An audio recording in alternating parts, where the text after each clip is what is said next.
Hello and welcome to Filibustering Museology, a podcast series where we discuss what museum specialists do with their lives. I am Rob Denning, lead faculty for the history programs at Southern New Hampshire University's College of Online and Continuing Education. It is springtime, graduation is in the air, academic years are coming to a close around the country.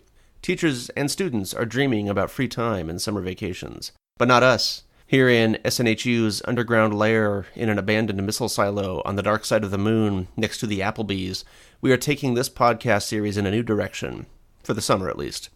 Now today is May 18th, International Museum Day, and in that spirit we're going to start posting new podcast episodes where we interview museum specialists from around the world, including some of the big names in museology from Argentina, France, Brazil, Russia, Canada, and the United States. This is all in anticipation for the symposium that SNHU is hosting in September in conjunction with the International Committee for Museology, or ICOFOM. Now, you've heard me talk about this symposium before. Those of you who are using your special Filibustering History fan club branded notebook and pen set should consult your notes, or simply go back to listen to episode number 24. Anyway, we're going to post interviews with many of the keynote speakers and panelists who are scheduled to participate in that symposium in September. We're also expanding the number of co-hosts for this project. James Fennessy, the Associate Dean of Faculty for History at SNHU, will be here for most of these interviews. And joining us will be Dr. Yun-Shun Suzy Chung, an instructor at SNHU and a longtime member of the International Council of Museums, or ICOM, and the International Committee for Museology, the aforementioned ICOFOM. She was instrumental in proposing and organizing this symposium in the first place, and is an all-around certified super museologist. Super fans of this podcast will fondly remember episode 18, where James and I talked to Suzy about her jet-setting career. Today, James, Suzy, and I are talking to Dr. François Mairesse, a professor at the Université Sorbonne Nouvelle in Paris, and the president of the International Committee for Museology.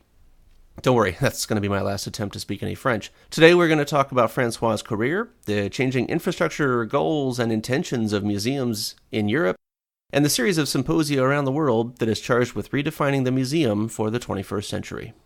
What is your name and what do you do? I'm François Mairesse, and I'm professor at the Sorbonne Nouvelle, and I'm ICOFOM president. François, could you share a little bit about your academic background and how you came to be in the role that you're in today? Yeah, I used to study in a business school for 5 years, and then I realized that I was very much interested in the museum sector, and I realized that it was not enough for me. If I wanted to enter that museum field, I needed some art history courses, so I decided to study art history. Then I continued by a PhD dissertation on philosophy and letters at the University of Brussels. All of these backgrounds are from the University of Brussels. And then I started to be a researcher for a couple of months, but actually I was called by a minister to work with him in the cultural field in order to not specifically to work on museums, but among them. And then I was hired to be a museum director of a national museum in Belgium, which is the Musée Royal de Marimont, which was a very beautiful museum. During 8 years, I became museum director, and I had to organize, of course, different exhibitions and to try to run all of the different aspects of the museum field at that moment. I was always interested in museum theory, and I started also to teach museum studies, museology. It's called museology in French-speaking countries, at Lyon in France. And I was very much interested in teaching and in research, and I thought that it could be very interesting also for me to leave the museum management sector in order to teach. And then I was hired at La Sorbonne Nouvelle, which is one of the universities in Paris, in order to teach actually not only museum studies, but mostly cultural economics because of my previous background. But of course, as I was very much interested in museum studies fields, I tried to develop and to create, of course, a master degree in museum studies at the Sorbonne Nouvelle. And of course, I invested very much in teaching, but also in museum administration, as becoming first the dean of my department, and then vice president of the university, and then continuing with research. And well, here is it. I'm very interested in the part of your life where you completed some museology training at the Bruno International Summer School in the Czech Republic. So how did you get there? Well, actually, it's very interesting because in Belgium, actually, at that moment, there were no museum studies courses. Just one course, but not a real master. So I decided to study museum studies in the Netherlands during 1 year, just before my PhD dissertation. And I was very enthusiastic about the idea of museum studies, the theory behind museum studies. And I learned that in Brno, there was a specific school of thought that were belonging to the Eastern community. Brno was the second city of Czechoslovakia during the Eastern period, the Soviet period. And at that moment, it was also, the head of theoretical thinking about museology. And museology at that moment in Brno was thought that it could be a real science, a developing science, I would say. And the professor that was in charge of this movement was Zbigniew Stransky, who was a very famous museologist at that moment. And I realized it was still possible to follow some of his courses because there was a summer course organized by UNESCO in Brno with Stransky. So that's the reason why I decided in 1995 or something like that to follow his courses. And these courses ended just a couple of years after because of the end of the Berlin Wall, etc., etc. I see. And so some of those courses that you've taken from the Netherlands at Rijnwaard, right, and from the Bruno International Summer School, were they a part of your research as a part of the doctoral program? No, actually at that moment there were no, in Europe, there were mostly no doctoral program. So you could feel completely free to organize your courses and your research in order to write your PhD dissertation. But I was so much interested in that I decided to follow these because it was not possible to get this information without having contacts with these persons. And it's in contact with people such as Peter van Mensch at the Rijnwaard Academy in the Netherlands and Zbigniew Stransky that I discovered that there was a specific international committee within ICOM, the International Council of Museums, the World Organization of Museums, that was specialized in museum studies, or I would say, of course, museology. So that's how I met ICOFOM, which was that committee.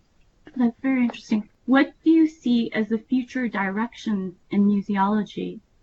Oh, that's a very difficult question somehow. Well, first, in order to answer that question, you should also try to explain a bit what is museology, because actually for a lot of people, museology still remains a strange word. Mostly people think about museum studies and practical thinking, practical teaching on museum stuff. I would say how to manage a museum, how to organize an exhibition, how to try to raise some funds in order to manage a museum, etc., etc. Behind all of this practical world, there is a kind of way of thinking about what is a museum, why are museums made, what was the story behind museums, I would say. Why are people creating some museums?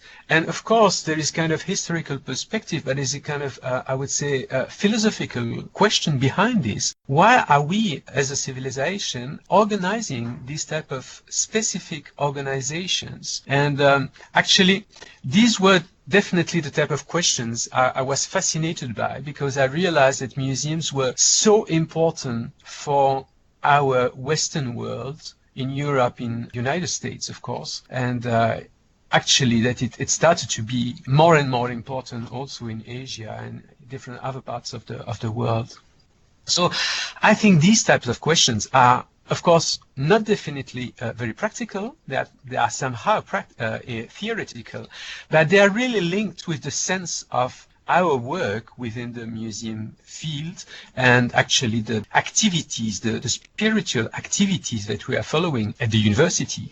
If we just have to think about that, of course, museology is, I would say, the field where all of these questions could be raised and try to be answered. And Peter van Mensch try to define a theory concerning that very specific relation between man and reality that provoke the organization of specific institutions such as museums, but before of that, cabinet of curiosities, or even in the antiquity, there were some specific sites where people were thinking about their relation with the universe, of course linked with the Greek antiquity, etc.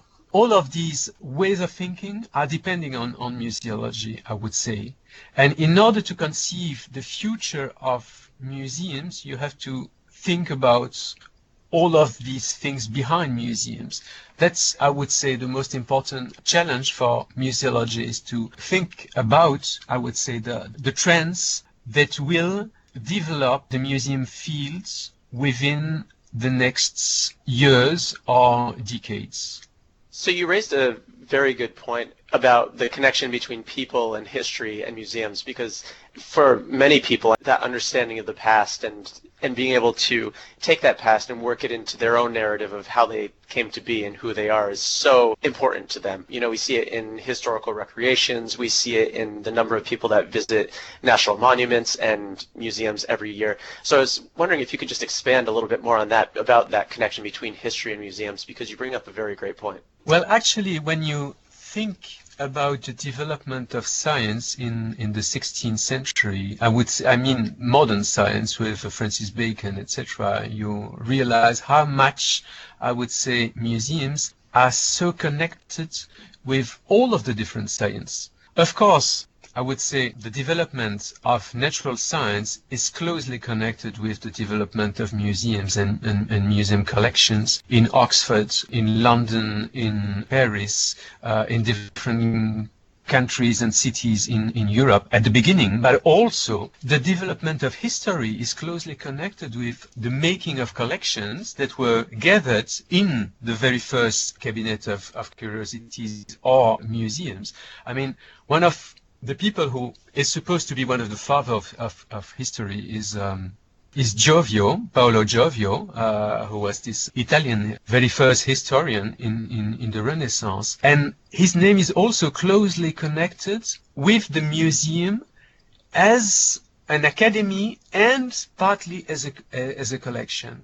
Because the collection was actually the way he could investigate history by gathering a lot of different elements, trying to class them, to make a kind of systematic analysis, and then to propose some new versions of different things. And actually, all of our way of investigating history, but also investigating in science more generally, is closely connected with this specific fact of accumulating facts, accumulating databases. But what is a museum if it's not a database? Actually, it's a database of objects, but also of substitutes of objects, of course now of digital facts, etc.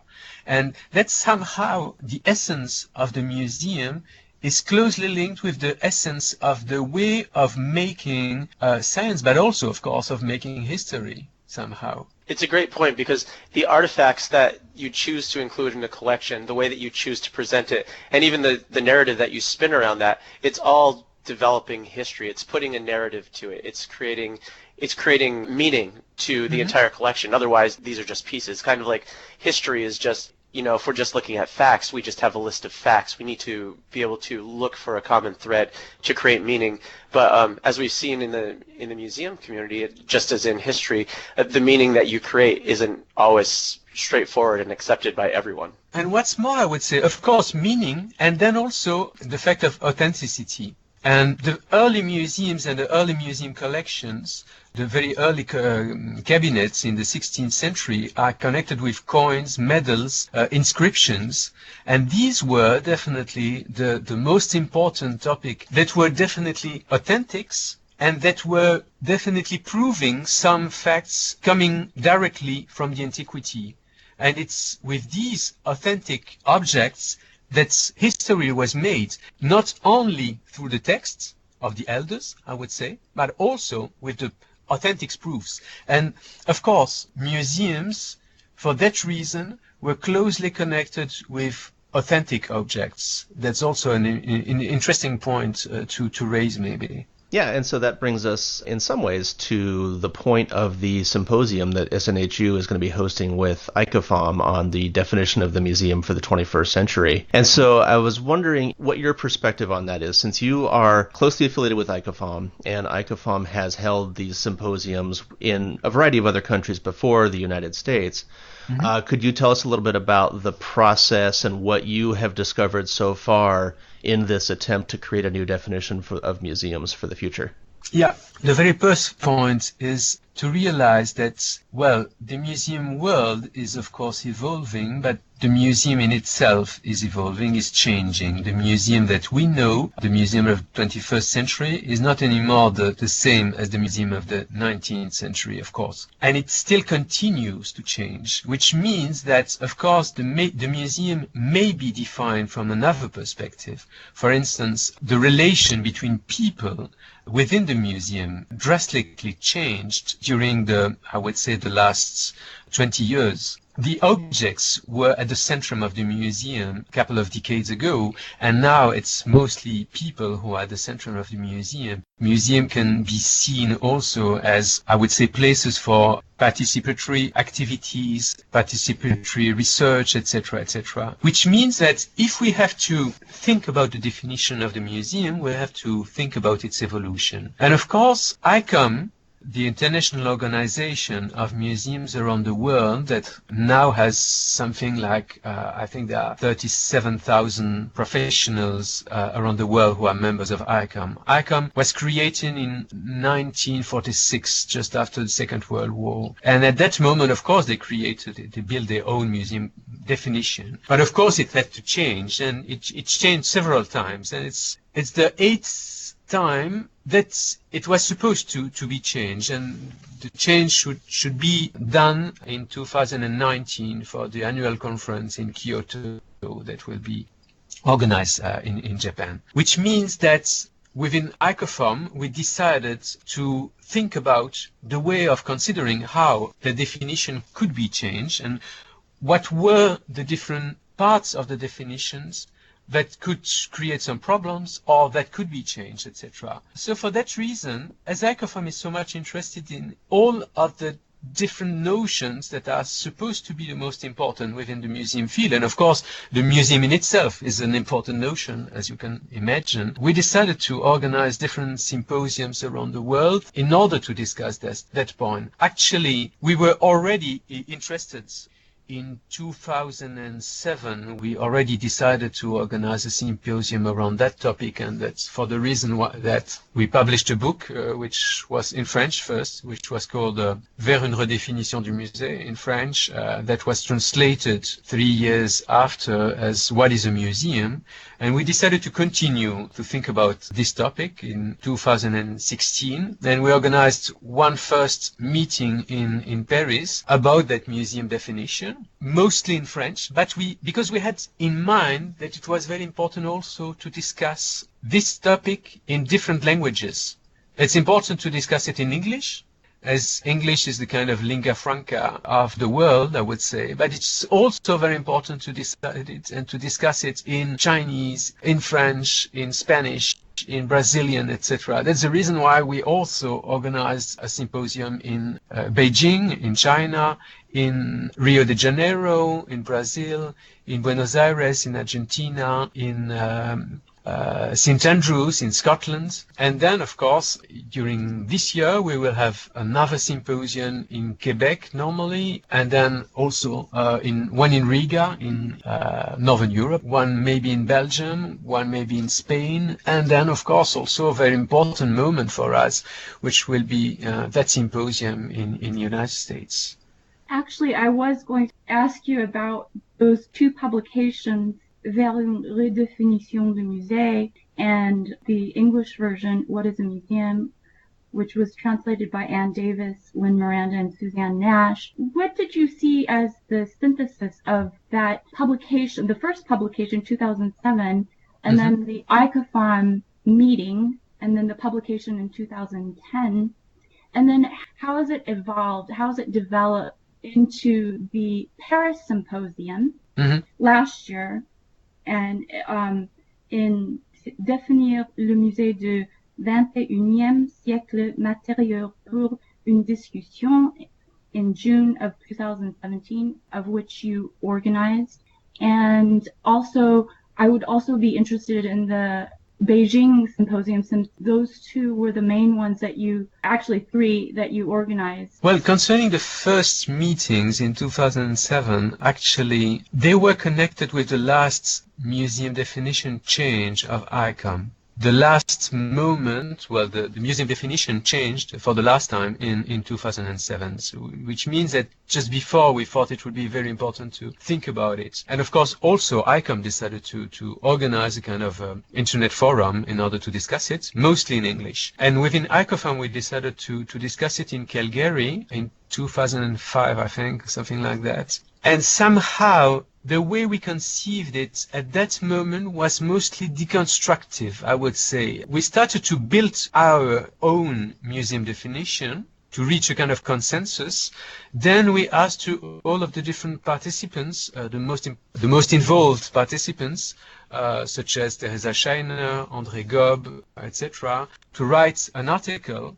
And most of them were very critical about the museum definition and trying to make it to deconstruct it, mainly from, I would say, a theoretical point. I would say it's the major difference maybe with the conception that we had in Paris and in other symposium, because in Paris we mostly tried to be first more inclusive in order to propose to more people to participate in the discussion with different workshops. And second, also, there were much more propositions that were based on, I would say, a social point of view, linking the museum work with such topics as social inclusion, participatory museums, but also in Paris, we had to think about some terms that were specifically, I would say, French. It's very difficult for me to translate them. For instance, the term that is used in French for the museum definition, one of the terms is that the aim of the museum is for education, and what is translated in English as enjoyment. And in French, it's called délectation. And that term was supposed to be very odd, mostly if you consider that so many museums are not built for enjoyment.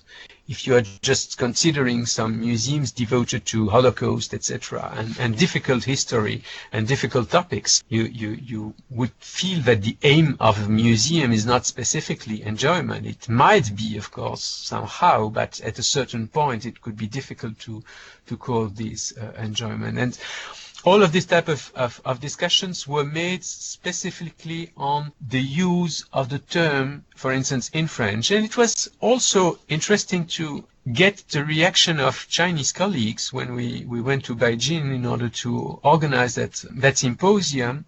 Some Chinese colleagues, it was very interesting, told us that actually the museum definition, the same museum definition given by ICOM, it's not exactly the same in French and in English. There are some slightly changes in priority. For instance, when the end of the definition says, as I told, that the aim of the museum are for the aim of study, education, and enjoyment. And this is actually the order of the objectives, I would say, in French. It starts with study, and then education, and then objective. But in English, it's for the aims of education, and then study, and then enjoyment, which means something. Which means that there might be also some differences between museums and the way of conceiving museums around the world. And somehow that's also one of the points that could be raised. It's the fact that from different parts of the world, the museum world is not seen exactly the same.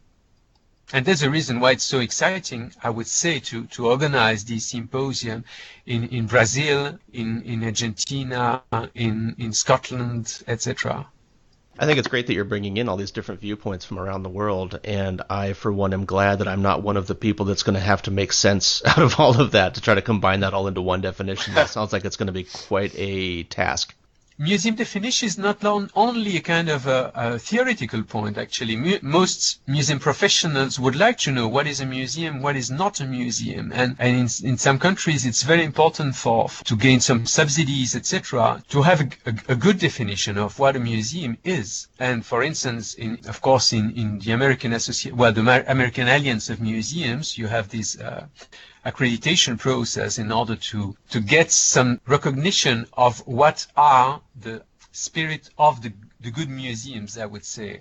Of course, not all of the museums in the United States are accredited by American Alliance of Museums, but they are based on the same idea that, of course, if you want to run an accreditation process, you need to know what is a museum, so you need to get a museum definition. And it's exactly the same for ICOM. ICOM museum definition was also the definition that was used by UNESCO for its recommendation on museums that was accepted by all the countries in 2016. So just to get the organization chart correct, if I understand it correctly, ICOFOM is a component of ICOM, which is a component of UNESCO. Is that correct? Actually, ICOFOM is not a component of UNESCO. It's an association. It's an NGO, parallel, I would say, to UNESCO. ICOM is linked with professionals, museum professionals, and of course museum theoreticians, etc. But we are all museum professionals somehow. UNESCO, of course, is linked with countries. So UNESCO has a museum sector, but it's an organization, of course, dedicated to countries and running and developing some recommendations for countries. ICOM is linked with museum professionals. That's the reason why I spoke about the 37,000 museum professionals who are members of ICOM. It couldn't be possible for UNESCO, for instance, to be member of UNESCO. Right. Okay. That makes sense. I was just trying to keep that clear. Otherwise, the United States would not have ICOM anymore, right? That's right. So in relation to all this, I would love to hear about your experiences with an actual museum. But I'd like to hear your experiences with the Royal Museum of Marmont. All right. So I became director of the Musée Royal de Marmont in 2002, and I left the museum in 2010. So I managed the museum during 8 years. These were, of course, amazingly important years for me, because important, I mean, for museum studies professor, or museologist, I would say, professor, it's to share also some real museum experience. If you work in a museum, you will definitely get another perspective on museum work. It's always very nice to think about theories, etc., but actually the practical work in a museum is sometimes very different than the theory. For me, it was very important. I made my PhD on museum evaluation and the museum project, I would say, the museum mission statement, the evolution of the museum mission statement and the museum strategies behind museums, I would say. So it was somehow a very theoretical approach of the museum sector, and it was very much important for me to get this expertise, this practical expertise of what is running a museum, because actually the Musée Royal de Marmont was, I would say, a middle-sized museum. I was running a group of 60 people. When I left, we were 70. That's the point, actually.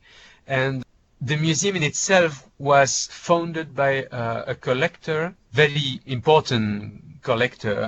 I mean, it was at the beginning of the 20th century.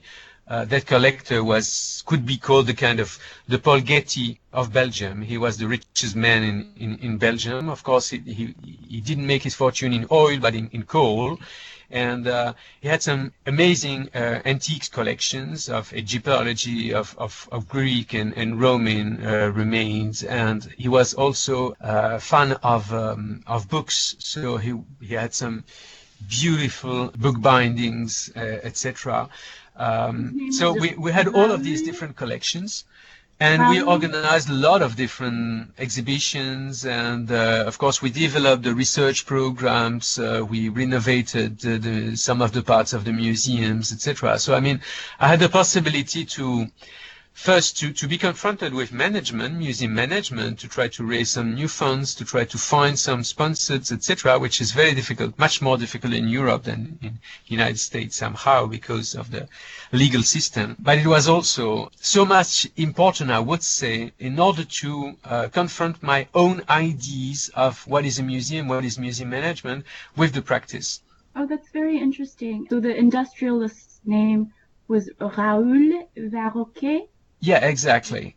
It's interesting how you could actually apply what you studied as a business major and the theoretical implications of museology into actual practice. Well, sure. I mean, it might be one of the most important topic I would say I would raise for museum teaching. And I guess that, well, until now at least, because it starts to be old for me, this type of experience, I would say. But it's very important in my own way of teaching to speak from experience, I would say. When I speak about the museum, it's also the museum sector as I knew it from the heart of the museum, I would say, with all of the different experience. Of course, museum professors and teachers could always have some experience as advisors, etc. But when you are responsible for a museum, it's somehow totally different also. When you are confronted to 60 to 70 people that you have to manage, when you are confronted with the museum guards, to potential strikes,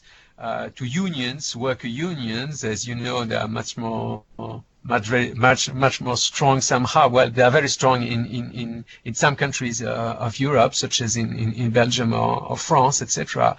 It gives you a totally different way of considering the museum. You also realize how different the perspective is between the museum functions.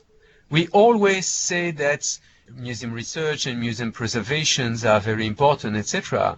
But I could realize also that so many museums did not have the time or the money to spend, and so to some energy to spend on preservation, because they had to focus so much on museums, exhibitions, etc. If you just look at from the outside, from a theoretical perspective, your point of view might be right, but it's always somehow wrong for the people who would see from the centrum, from the earth, I would say, saying, okay, yeah, that's right, but it's not like that it works. Thank you. I also wanted to kind of connect what you have shared with us today with the next symposium, the next ICOFOM and University of Paris 3 Sorbonne Nouvelle symposium on thinking places, museum, library, and theater, because that is exactly what we do at Southern New Hampshire University,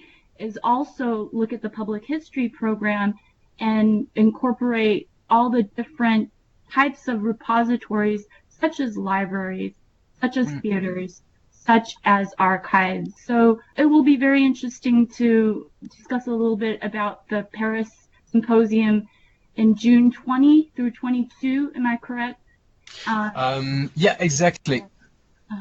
Yeah, I hope it's a very exciting topic. Actually, we organized already a symposium on the links between museum, libraries, and archives, the MLA in Tsukuba in 2015, and we decided to organize that symposium in Paris, seeing these places such as museums, libraries, and archives, and also theater, not as places for display, for displaying exhibitions or for education places, etc., but as places for really thinking, not only making some research, but really thinking, I would say, how does the architecture of these places make it in order for us to change our ideas. You know, there are some wonderful places around the world, such as wonderful libraries, the Warburg Institute in London, that used to be in Germany before, and the Warburg Library, for instance, is an amazing place because it's a library which system, the system of classification, it's totally specific to the place. I would say it was organized by Warburg himself. And if you just consider that the organization of the items, the books, or of course in a museum, the different objects, is a way of thinking, and when you are just seeing them, you are confronted to this idea of knowledge, to this specific knowledge, that the disposition, the display of the objects make you think. Then you may start to consider the museum not only as a kind of education, etc., but how does the museum display affect our way of considering and thinking. And it's the same somehow with theaters, etc. There are, of course, some other ways for other places for thinking, such as academies, of course, universities, etc. But we wanted to insist on the fact that museums, for instance, and also theaters, etc., were not only places for relaxing or educating in a specific, I would say, general sense, but really places in order to create and to change some way of thinking. Yes, and it's very interesting because one of the earliest public institutions in England, for example, it was based upon the library collection. The British Library became the British Museum, and we can also look at the Ptolemaic Museon as well as examples. Well, actually, and that's you raised a very important topic somehow, because when you ask to the museum professionals or to the librarians, do you feel close to the museum sector or do you feel close to the libraries? Most of them would say, oh no, it's totally different. We are totally different. And actually, when you look at the history, you can realize that most important part of the history of both institutions were closely connected, and most institutions, such as the British Museum, such as most Cabinet of Curiosity, were having some collections of objects, but also of libraries. And from that perspective, it's, of course, is important to think about the sector in one sense, in a bigger sense, I would say. That's the reason why you have some institutions, or such as the Institute of Library and Museum Service in United States. But actually, it's definitely not generalized. It's very original. There used to be also an MLA sector in United Kingdom, but it changed a bit. In most parts of the world, actually, most of the libraries and museums or archives, etc., are really separated. And somehow, if you are not connecting these institutions, I think that you might miss an important part of the message behind the organization of both of these institutions. François, do you have anything interesting that you think would be worth mentioning that is either related to something we've talked about already, or even if it's something that's not related to what we've talked about? Maybe would it be interested to tell to some of the listeners that the ICOFOM study series, which is the academic journal of ICOFOM, is online, and it's very easy to get it. And some of the topics that we raised today were discussed in this journal. And actually, the journal was launched in the 80s, but now, well, most of the issues are available on ICOFOM website, and now it's also available on a portal which is Open Edition, where each article is separated and it's with a much better layout, etc. An interesting maybe possibility for the people who would like to get a better idea of what is ICOFOM to reach this journal. What I would like to recommend, and I'm not going to go into the summary because François already gave us wonderful summaries, are the books that are also on the ICOFOM website, Vers une redéfinition du musée and What is a Museum, which were both edited by François Mairesse and translated by one of our current board members and former president, Anne Davis, and André Devalet, and also the Paris Symposium publication on Définir le musée du XXIe siècle. matériaux pour une discussion. Okay, great. And I will put up the links for that also. James, do you have anything for us today? Sure.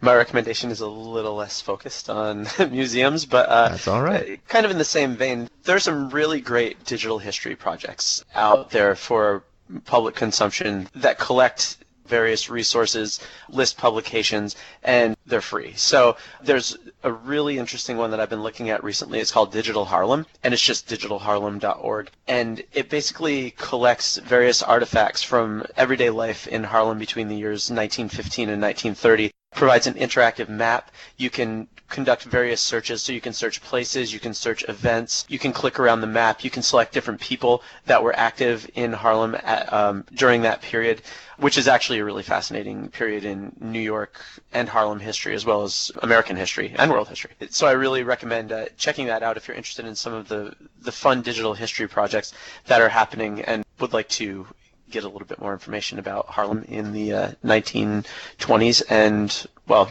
basically 1915 up to 1930. So it focuses a lot on 1920s. That sounds great. All right, well, I am going to briefly mention a article that's published in the February, I think it's going to be the March issue of Perspectives on History, which is the news magazine of the American Historical Association. Every year they do an analysis of the job market in history.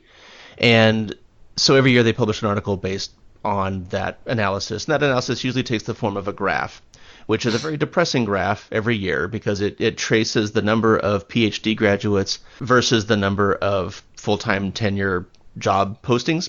And it's always a very depressing graph because there's a huge growing divergence between those two. As we all know, the job market is kind of collapsing for tenure-track instructors.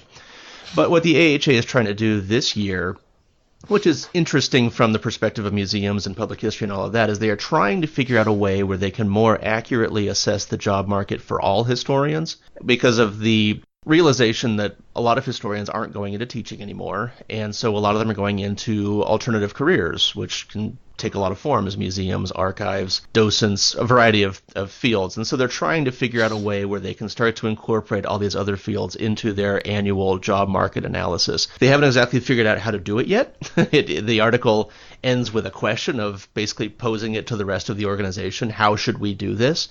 But it is really interesting to me that this is representing kind of a shift in mindset where they're no longer focusing strictly on full-time professors as the successful realization of a history career.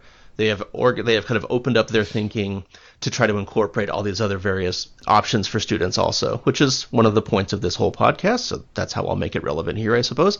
But it's a really interesting article. It's short. It doesn't provide a whole lot of answers to these questions yet about how we do this.